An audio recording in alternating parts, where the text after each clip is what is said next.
Okay, we are back. I'm very happy to have on the Goldstein on Gelt show Thom Ruhe, who's the Vice President of Entrepreneurship at the Kaufman Foundation. Thom, real pleasure to have you. Oh, thank you, Doug. It's a real pleasure to be with you. I'd like to talk about entrepreneurship, but before we dive in, could you just tell us a little bit about what the Kaufman Foundation does? Sure. The foundation is really the largest foundation in the world dedicated to the understanding the economic phenomena of entrepreneurship. You know, what does that mean in a global context of the economy?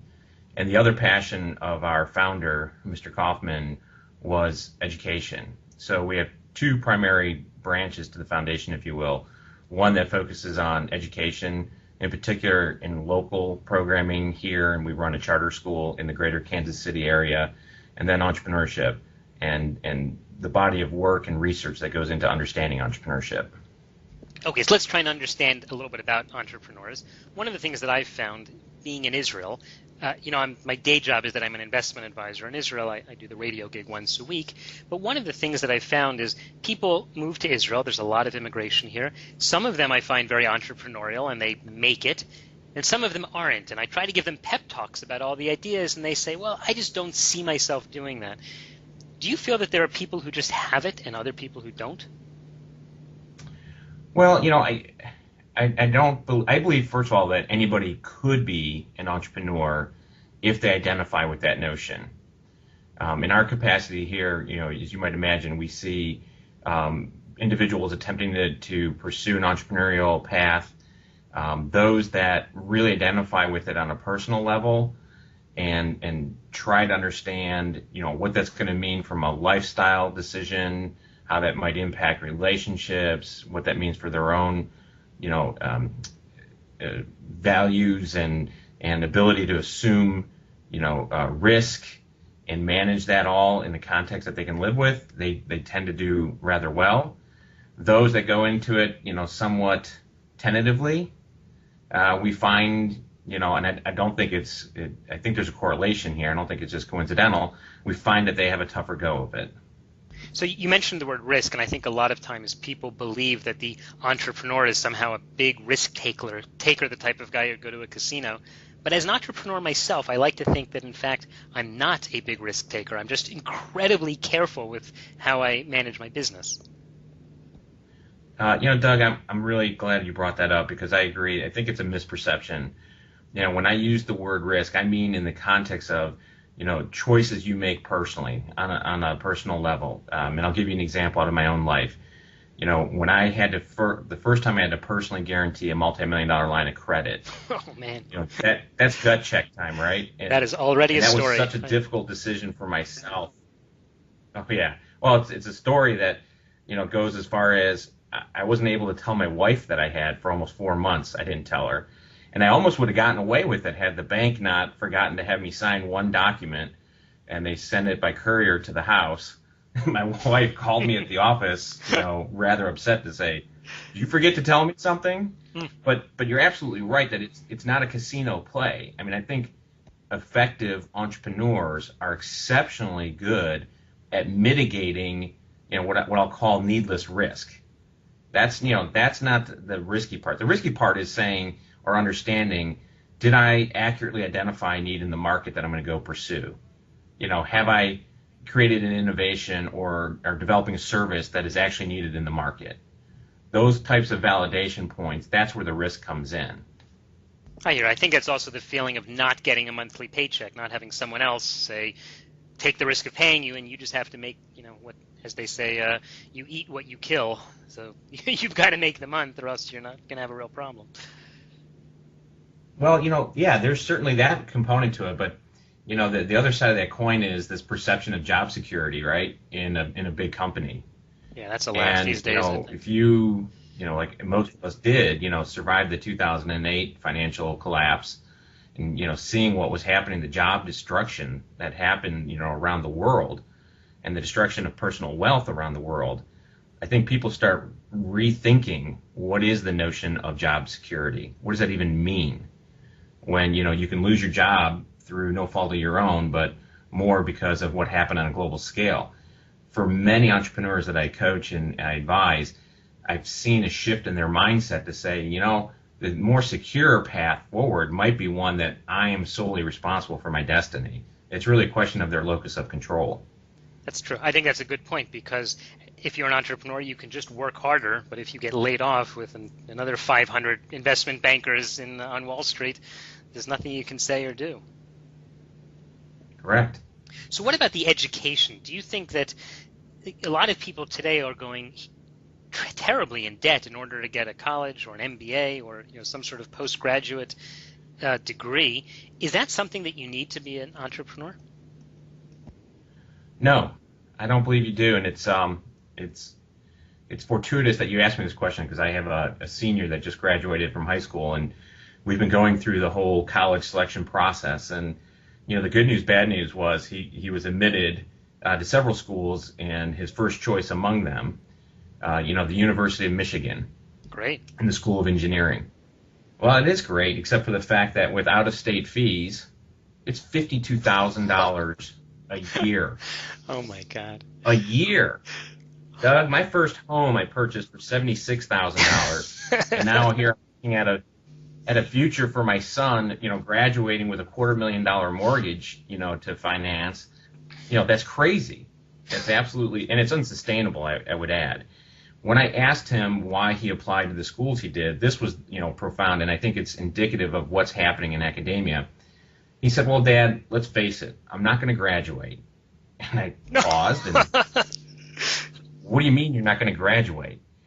And he said, well, I'm going to start a company, and my startup is going to probably require me to drop out and go full-time somewhere between my, sophomore and junior year. And as I was recovering from that particular answer, and I said, well, then why the schools you selected? And he said, well, I just need, schools where I'm going to find good co-founders, somewhere where we can have good innovation, and hopefully an alumni network that'll have access to capital. Wow. I don't know about you, but I'm 46 years old. I was not that smart at that age.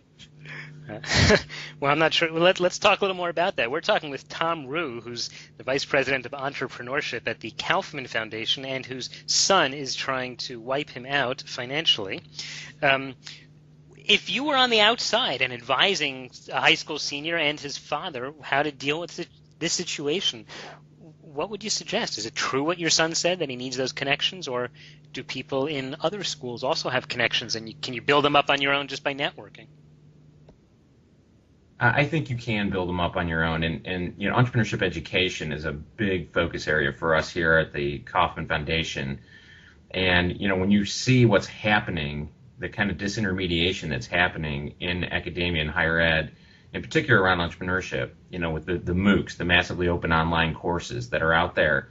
My son hasn't even started college yet, but he's already taken a Stanford course through Udacity.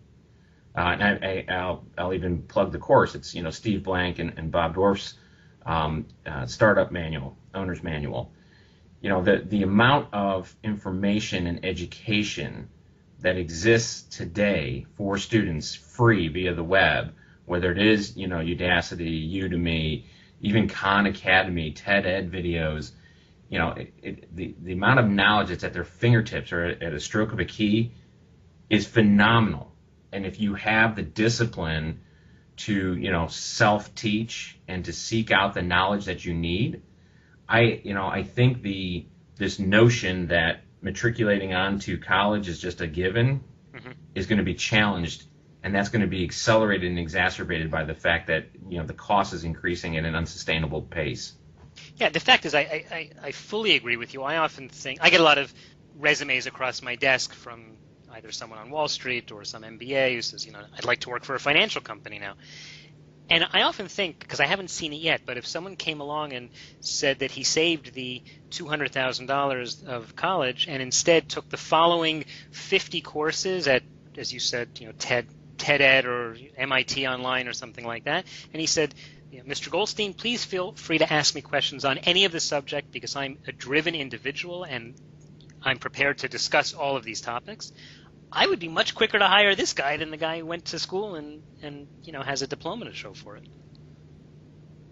Oh, absolutely. I actually wrote an article for Forbes on this subject, and I concluded the article by saying things are so dynamic and changing at the moment that I would almost prefer to take the $200,000 that education at the University of Michigan would cost and give it to my son as seed capital for his startup. I dare say I'd get a better return by doing that. Okay, well, we will talk to Thom Ruhe in 10 years and see if he actually played that hand and see how it worked out. All right, so let me ask you a question. That's actually was where I kind of wanted to end up. Certainly in Israel, and I'm sure that you see it a lot, there are a lot of startup companies. In fact, Israel is known often as the startup nation. There was even a book by that title. And these startup... A great book by that title. Thank you. And we had one of the guests on the Goldstein on Gelt, one of the writers as a guest on our show. So if you missed that interview, simply go to YouTube and look up Goldstein on Gelt and Startup Nation, and you'll find that, as all of our interviews are turned into videos and put up on YouTube.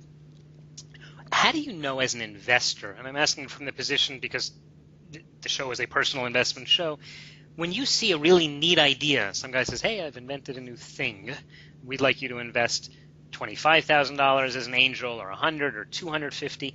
How can you know whether that's a good idea and whether that's a good person? Well, I have to tell you, and I have to disclose a certain bias.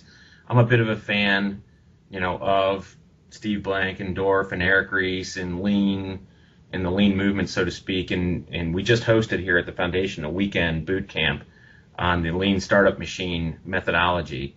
And one of the reasons I like this methodology is because it starts on the premise of invalidate my assumptions. For too many entrepreneurs, with that great idea, it's to them it's a child that they labored and birthed, and of course it's wonderful and beautiful, and it's going to be the next greatest thing that has happened to the world. Mm-hmm. And whether it is Lean Startup methodology or others, we really look to invalidate the assumptions, because it's not what you don't know that kills you, to quote Samuel Clemens here. It's what you know for sure that just ain't so that kills you. That is true. So we will pick apart mercilessly. We'll pick apart assumptions that were fundamental into getting to the point where they're ready to birth this idea, and if it can survive that process, then and only then might I tentatively start encouraging the individual. Because, we kind of abide by, fail fast, succeed early. And I can't tell you how many times, somebody's come to me with an idea, again, very enamored with it. They've leveraged, they've taken loans out against their 401ks, they've had mom and dad, max out the home equity line of credit. And I'm looking at an idea that I know for a fact hasn't even been tested, and there's in fact no market validation for the idea. Mm-hmm. And that's a problem. That is a big problem.